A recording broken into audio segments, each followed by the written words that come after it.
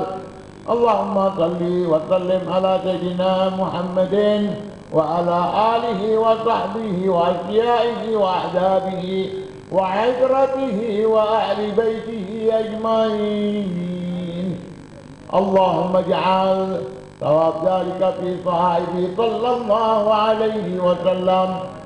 اللهم آته الوسيلة والفضيلة والشرف والدرجة العالية الرفيعة، وابعثه المقام المحمود الذي وعدته، إنك لا تخلف الميعاد. اللهم احشرنا والحاضرين في زمرته، وعامتنا على سنته، واستعملنا لطاعته، وأورثنا حوضه، واسقنا من يده الشريفة شربة هنيئة مريئة لا نزمأ بعدها أبدا يا رب العالمين. ثم في صحائف آبائه وإخوانه من الأنبياء والمرسلين والملائكة المقربين، ثم في صحائف العادين المهتدين والراشدين المرشدين ذوي القدر العلي والبحر الجلي، ساداتنا أبي بكر وعمر وعثمان وعلي. وفي صحيفة الزهراء البتول سيدتنا فاطمة بنت سيدنا الرسول. ثم في صحيفة ولديها الشهيدين أبي محمد الحسن وأبي عبد الله الحسين، والعمين الشهيرين إن الله وإن الناس، أبي عمارة الحمزة وأبي الفضل العباس، والأنصار والمهاجرين وأزواج الطاهرات أمهات المؤمنين، وجميع الصحابة والقرابة والتابعين وتابع التابعين ومن تبعهم بإحسان إلى يوم الدين، والأربعة الأئمة المجتهدين ومقلدين في الدين، والأولياء والشهداء والصالحين، خصوصا في صحائف منشئ هذه البردة الشريفة سيدي شرف الدين محمد البوصيري. ثم في صحائف أولياء الله تعالى من أقطاب وأنجاب وأوتاد وأبدال ورجال الغيب من مشارق الأرض إلى مغاربها، أينما كانوا وأينما حلت أرواحهم يا رب العالمين. ثم إلى روح حاضر الله الحبيب أحمد بن إبراهيم الفقيه المقدم الحبيب محمد بن علي باعلوي وأصول حما وفروعهم. ثم إلى روح المقدم الثاني الحبيب عبد الرحمن السقاف وأولاده 13 والمنتسبين إليهم والعاقدين عنهم. ثم إلى روح الحبيب علي بن أبي بكر السكران. ثم إلى روح الحبيب علي بن أبي بكر السكران. ثم إلى روح العيدروس الأكبر. ثم إلى روح الحبيب أحمد شعبود الأكبر.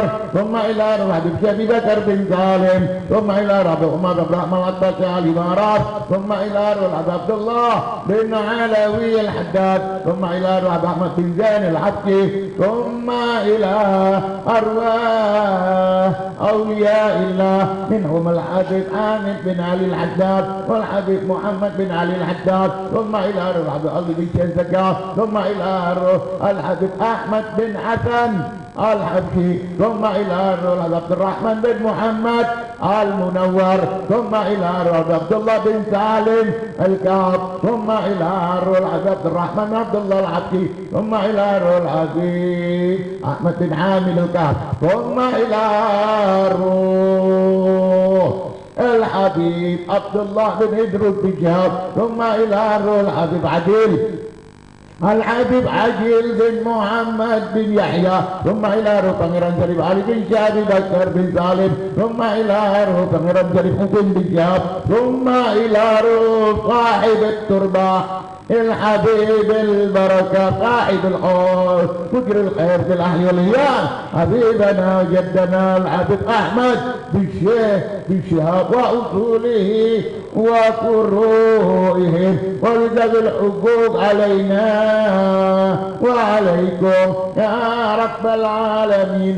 اللهم انفعنا ببركاتهم وانفعنا من نفعاتهم وأعد علينا وعلى المسلمين من بركاتهم ومن بركات علومهم وأنفاسهم الطاهرات في الدين والدنيا والآخرة.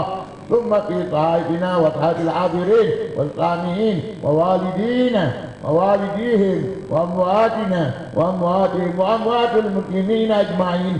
اللهم اجعل جمعنا هذا جمعا مرحوما وتفرقنا من بعده تفرقا معصوما. اللهم اجعل جمعنا هذا جمعا مرحوما وتفرقنا من بعده تفرقا معصوما. اللهم اجعل جمعنا هذا جمعا مرحوما وتفرقنا من بعده تفرقا معصوما. ولا تجعل اللهم فينا ولا معنا ولا حوالينا محروما ولا مأثوما وعن بابك مطرودا. واهد اللهم بفضلك إحسانا لمسيئنا ومحسننا لعالمنا وعاملنا ومقدمنا. واهد اللهم لنا جميعا بمنك وكرمك برحمتك يا أرحم الراحمين. اللهم اجعل آخر كلامنا من الدنيا عند انتهاء أجالنا شهادة أن لا إله إلا الله وأن محمدا رسول الله.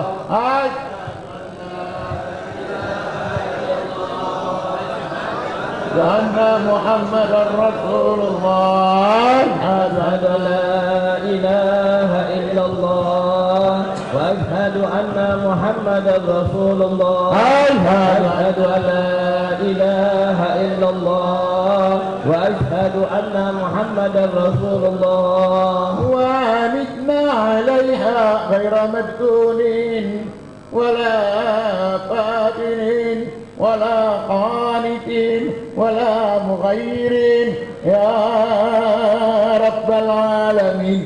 اللهم إنا نسألك من خير ما سألك منه عبدك ونبيك محمد صلى الله عليه وسلم ونستعيذك من شر ما استعاذك منه عبدك ونبيك محمد صلى الله عليه وآله وسلم. إن الله وملائكته يصلون على النبي يا أيها الذين آمنوا صلوا عليه وسلموا تسليما سبحان ربك رب العزة عما يصفون وسلام على المرسلين والحمد لله.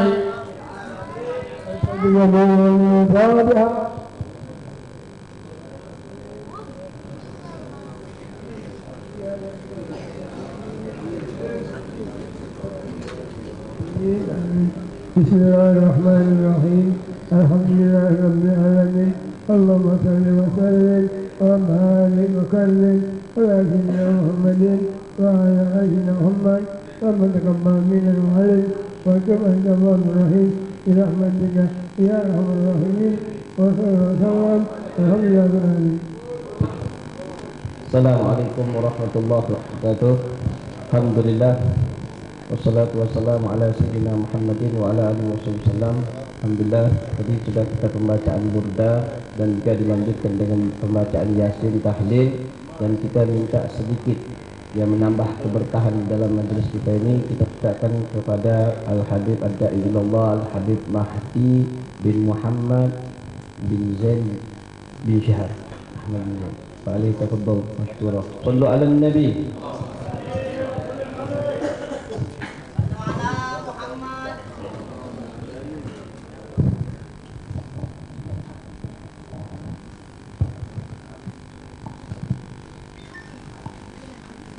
منازل خير سادة لكل الناس جادة محبتهم سعادة ألا يا بخت من زارهم بالصدق وانذر إليهم معتني كل مطلوبه تيسر ألا يا الله بنظرة من العين الرحيمة تداوي كل ما بي من أمراض سليمة.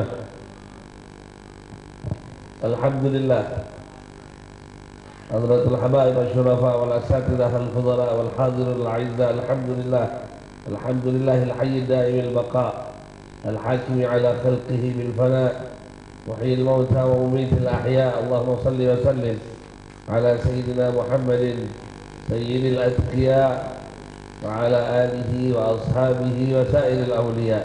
أما بعد، الحمد لله, kita bersyukur kehadirat Allah Subhanahu wa Ta'ala yang mengumpulkan kita di tempat yang insyaallah Allah Subhanahu wa Ta'ala mencucurkan rahmatnya di pagi hari yang berkah ini, rahmat hissiyah wal ma'nawiyah bijahi Taha khairil bariyah.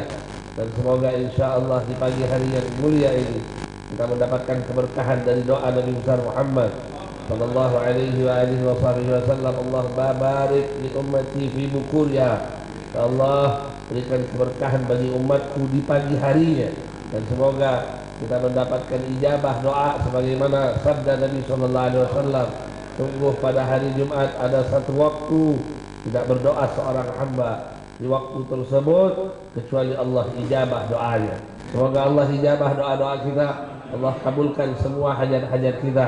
Yang punya hajat dikabulkan hajatnya, yang punya dosa diampuni dosanya, yang punya penyakit diangkat penyakitnya, yang masih belum mendapatkan pasangan diberi pasangan oleh Allah Ta'ala. Amin ya rabbal alamin. Alhamdulillah, pagi hari ini kita berkumpul di satu tempat di maqam wali min awliyaillah yang beliau kita kenal, Al-Habib Ahmad bin Syekh bin Ahmad bin Ali bin Syekh bin Syahabuddin, seorang yang di masa hidupnya dan hingga akhir umurnya, bahkan berlalu generasi demi generasi setelahnya, terus menerus memberikan manfaat bagi orang-orang yang ada di sekelilingnya. Fahadha, dan ini adalah generasi yang baik, manusia-manusia terbaik berdasarkan definisi yang diberikan oleh Nabi kita Nabi besar Muhammad sallallahu alaihi wasallam. Khairun nas anfa'uhum linnas, paling baiknya manusia yang paling banyak memberikan manfaat kepada manusia yang lain.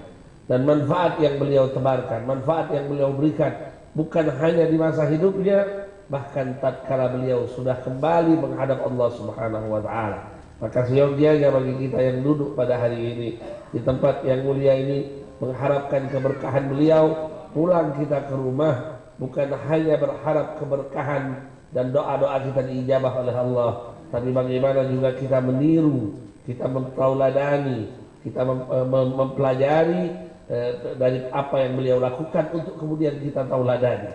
Karena sungguh perkumpulan al-ijtima' diadakan perkumpulan seperti ini. Perkumpulan seperti ini tidak lain supaya kita mendapatkan manfaat al-intifa'. Tidak lain kita mengadakan ijtima' kecuali supaya kita mendapatkan intifa'. Setelah kita mendengar, setelah kita berkumpul kita mendengar, setelah kita mendengar kita kemudian mendapatkan manfaat yang di akhirnya akan mendapatkan atau akan melahirkan ittiba'. Kita mengikuti apa yang sudah beliau lakukan, apa yang sudah beliau amalkan, sehingga terus menerus hal seperti ini akan berlangsung dari generasi ke generasi. Kita perhatikan bagaimana satu orang Al-Habib Ahmad bin Syekh bin Syahab yang di dalam amalnya, di dalam dakwahnya, di dalam kesehariannya, di dalam apapun yang beliau lakukan, yang beliau fikirkan orang banyak. Gak mikirkan dirinya sendiri, gak mikirkan kelompoknya sendiri, tidak memikirkan anak cucunya sendiri, tapi yang dipikirkan kebutuhan orang banyak. Sehingga manfaat yang beliau berikan tersebar, bukan hanya di wilayah sekeliling beliau tinggal. Kita tahu Al-Habib Ahmad bin Syekh ini adalah seorang yang pertama kali diantaranya melakukan perluasan dari Masjid Agung Sultan Mahmud Badruddin, yang sampai hari ini tertulis di dalam sejarah bahwa beliau dari bangunan utama menambahkan perluasan 20 meter ke kanan, 20 meter ke kiri, 20 meter ke belakang. Anda bisa bayangkan dananya dari mana beliau dapat ini. Dan ini menunjukkan bahwa para ulama kita, para dai kita di masa lalu, para aulia kita adalah orang-orang yang bukan hanya berdakwah dengan kata-kata, tapi juga berdakwah dengan harta mereka. Di Mentok, beliau bersama Al-Habib Muhammad bin Abdurrahman, Al-Habib Abdurrahman bin Muhammad Al-Munawwar. Di Mentok, nyebrang sungai, nyebrang laut, nyebrang pulau, membangun masjid di sana, dan sampai hari ini masih berdiri kokoh. Dengan apa? Dengan keikhlasannya, dengan kesungguhannya, dengan kebersihan hatinya. Fahadha, dan ini adalah satu hal yang membuat seseorang mendapatkan derajat yang tinggi di sisi Allah. Bukan hanya karena banyak ibadahnya, bukan hanya karena banyak bicaranya, tapi karena kebersihan hatinya. Salamatus sudur, hati yang bersih, hati yang selamat, itulah yang mengangkat kedudukan mereka di sisi Allah Subhanahu wa ta'ala. Sehingga amalnya berkah, berkesinambungan. Sebagaimana yang sering disampaikan oleh Abuya, maka lillah wan nabi dama wattasal, wa maka li ghairillah wan nabi wa maka li ghairillah wan nabi infasal, yantahi wan fasal. Maka lillah wan nabi dama wattasal. Apapun yang karena Allah dan karena Nabi akan berkesinambungan dan akan terhubung terus menerus. Dan yang tidak karena Allah dan karena Nabi, maka dia akan berhenti dan tidak akan pernah tersambung kepada Allah Subhanahu wa ta'ala. Oleh karena itu, ma'asyiral ikhwan rahimakumullah, di pagi hari ini kita berharap kepada Allah Subhanahu wa ta'ala, mudah-mudahan Allah Subhanahu wa ta'ala menjadikan kita semua orang-orang yang terhubung dengan beliau, orang-orang yang bersambung dengan beliau, tidak lari dari jalannya. Sebagaimana yang dikatakan oleh Al-Imam Ali bin Muhammad bin Husain Al-Habsyi, hayyir bi'ajli wa fi mislih tahirul uqul mail furu' az-zakiyah an tariq al-usul. Kata Al-Imam Ali, aku bingung dan bingung ini juga membingungkan orang lain. Apa itu? Larinya orang-orang yang memiliki hubungan dengan orang-orang mulia dari jalan orang-orang tersebut. Maka jangan kita lari dari jalan mereka. Jalan mereka adalah jalan berdakwah di jalan Nabi besar Muhammad. Jalan mereka adalah jalan cinta kepada sahabat, cinta kepada ahlul bait, cinta kepada zuriat dan keturunan Nabi Muhammad. Jalan mereka adalah cinta kepada umat Nabi besar Muhammad. Jalan mereka adalah jalan yang menyatukan umat Nabi besar Muhammad. Jalan mereka adalah jalan yang membuat umat Nabi besar Muhammad sallallahu alaihi wasallam menyadari pentingnya untuk duduk di majelis ilmu, duduk di majelis ta'lim. Lihat Al-Habib Ahmad bin Syekh bin Syahabuddin, bagaimana cintanya kepada ilmu, cintanya kepada ulama. sampai setiap ada ulama, ada ustadz, kalau bahasa sekarang, ada ulama langsung ditawain, zuat sama anak-anak galak. Kalau sekarang, zaman sekarang, ada ustadz, baru balik di satu sekolah, ada alumni pondok pesantren, kayak dulu juga, apa dia gawiannya, apa dia bukaannya. Kayak kalau kita kan sama anak kita, dapurnya ngebul lebih tak? Lihat Habib Ahmad bin Syekh tak pernah mikirkan hal tersebut, tapi beliau lihat Habib Abdullah bin Idrus menantunya, Habib Ali bin Ali menantunya, Habib Ali bin Ali menantunya, Habib Abdurrahman bin Ahmad menantunya, para salihin, para ulama amilin diambil menjadi menantu karena beliau yakin betul bahwa mereka talabatul ilm, orang-orang yang punya ilmu, dapat dua jaminan dari Allah dan dari Nabi besar Muhammad sallallahu alaihi wasallam, wa ma min dabbatin fil ardi illa 'ala Allah rizquha, jaminan umum dari Allah taala, jaminan khusus dari Nabi. Innallaha takaffala li talibil ilm birizqi, sesungguhnya Allah Subhanahu wa taala menjamin bagi para penuntut ilmu rezeki mereka. Ma'asyiral ikhwan rahimakumullah, mari sama-sama kita jadikan Jumat ini Jumat yang barokah buat kita semua.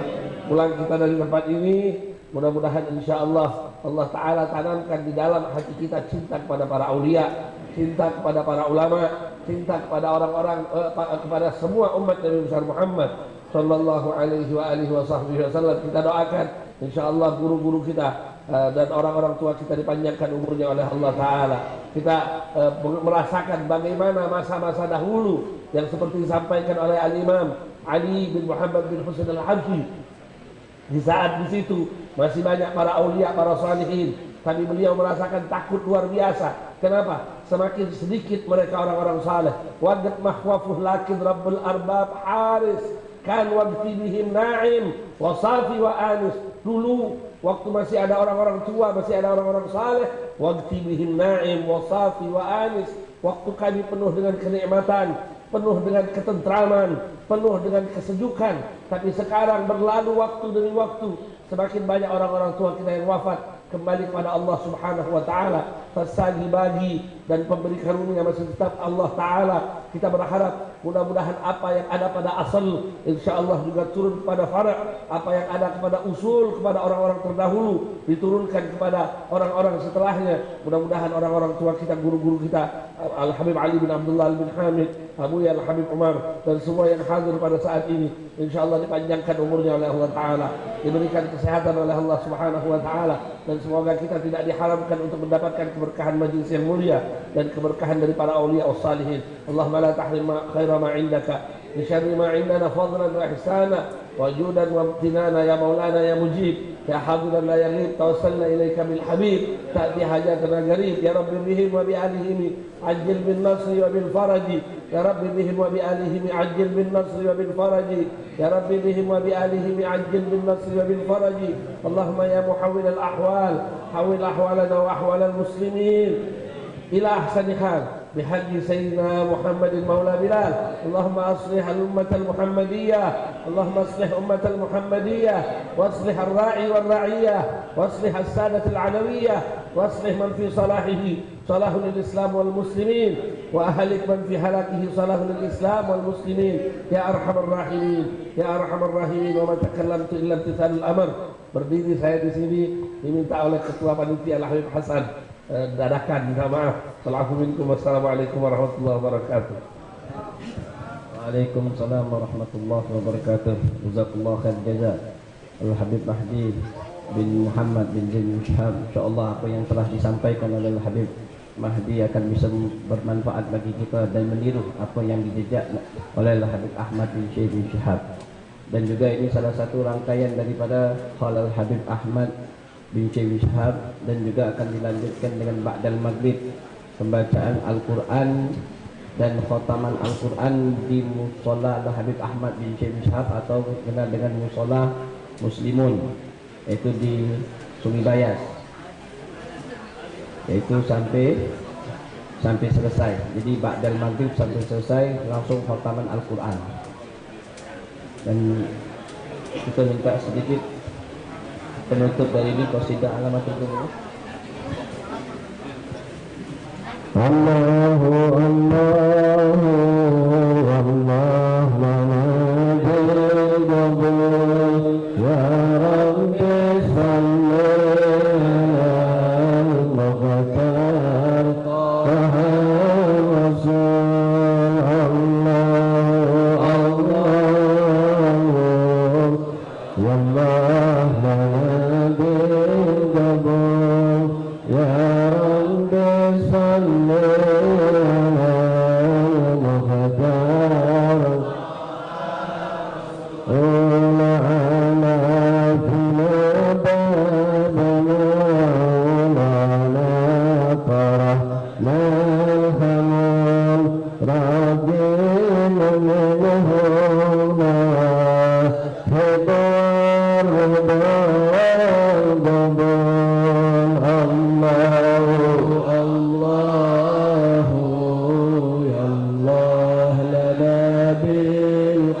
اللهم اجعل أعمالنا في الطاعة بالصحة والعافية وانتدى رسول صلى الله عليه وسلم في الغيبة والعافية وإلى حضرة أمنا وأبانا وصحبنا وسلم وإلى حضرة النبي فاتحة أعوذ بالله من الشيطان الرجيم بسم الله الرحمن الرحيم Amin. Debul.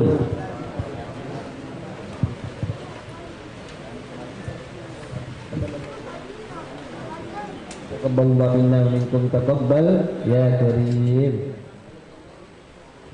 Siapa tahun depan sunat anaknya boleh dapat kisaran.